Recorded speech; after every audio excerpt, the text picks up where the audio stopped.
Any other teachers out there just absolutely sick and tired of the unreasonable expectations that they put on us for student achievement? Because I know I am. So, this is going to be a kind of long one. I'm sorry, but it has to be said.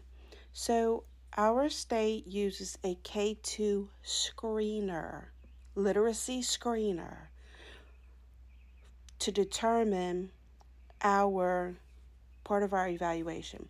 And the way it works is the screener has, it's for reading, and it has several levels. A student is either intensive, it's DIBELS, in case anybody is familiar with that, but it has intensive, strategic, core, and core plus. Okay. At the beginning of the year, if you have a student that is core or core plus, they just have to, they kind of call it all core and they have to stay core. If they are strategic, they have to grow to core by the end of the year.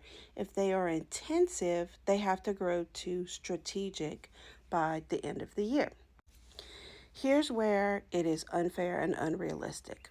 So, if you have a student that is intensive, that has been intensive since kindergarten, has repeated kindergarten and or first grade, they come to me as intensive and I'm supposed to bring them up to the next level strategic. Now, that kind of growth is well over 100 points growth in order to meet that goal.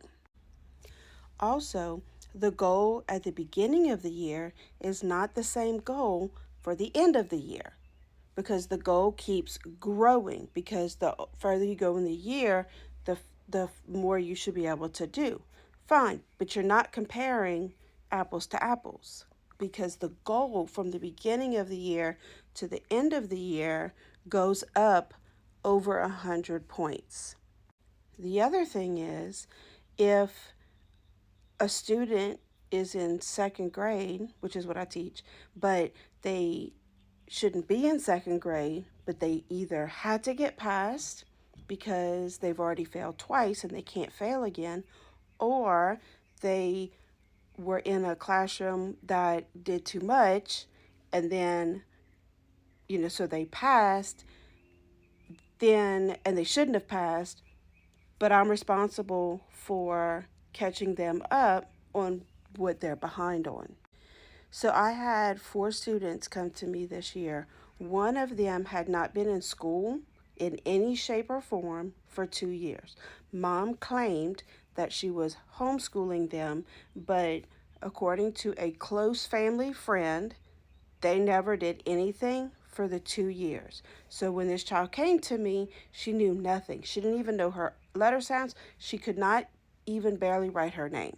But I was responsible to make her grow because she was at the bottom of the list. I was supposed to make her grow over 200 points in one school year.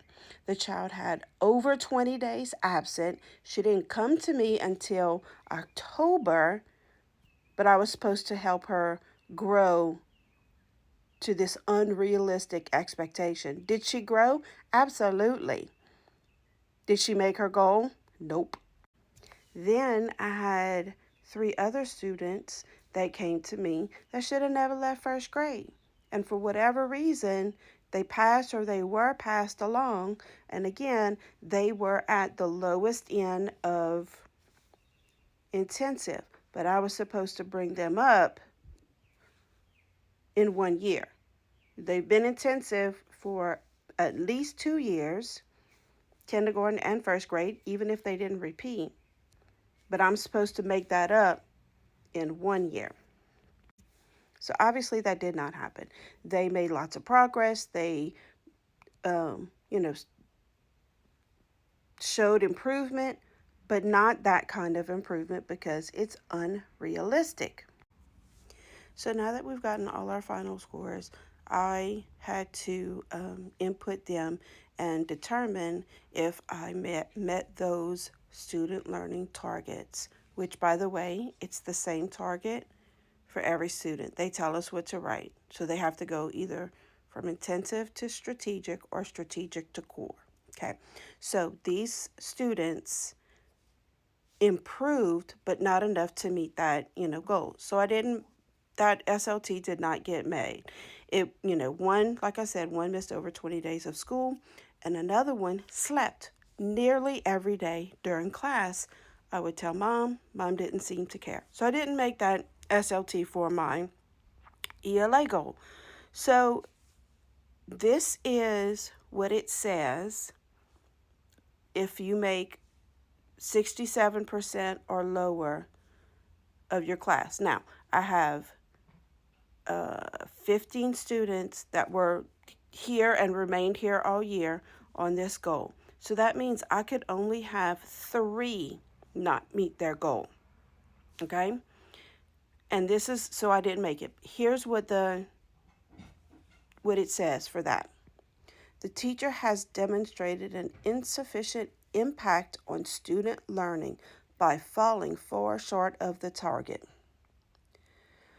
Forget the fact that there was multiple absences, sleeping all day.